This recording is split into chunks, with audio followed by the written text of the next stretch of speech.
আমি শুধু এইটুকু বলতে চাই আপনাদের উদ্দেশ্যে, সাংবাদিকতা একটা মহৎ পেশা।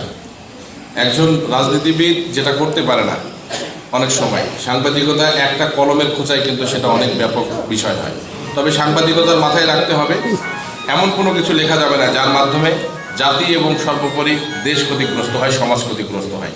যে সমস্ত কথাবার্তা তুলে ধরলে দেশ, জাতি এবং সামগ্রিকভাবে অঞ্চল, মানুষ উপকৃত হবে, সাংবাদিকতার মনে হয় লক্ষ্য এবং উদ্দেশ্য এটা হওয়া উচিত।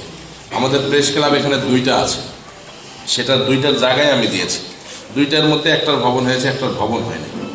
আমি একটা পক্ষের মানুষকে দেখেছি যে তারা মোটামুটি সাংবাদিকতা বিষয়টাকে সম্মানের সঙ্গে দেখে। আর একটা পক্ষের মানুষকে দেখলাম যে তারা কিন্তু এটাকে একটা পলিটিক্স হিসেবে দেখছেন, তারা সাংবাদিক কিন্তু তারাও পলিটিক্সে অংশগ্রহণ নিয়ে তারা বিভিন্ন ভায়োলেন্সের সঙ্গে বিভিন্ন এমন কিছু থ্রেট করে, এমন কিছু ঘটনা ঘটাতে চেষ্টা করে যেটা কিন্তু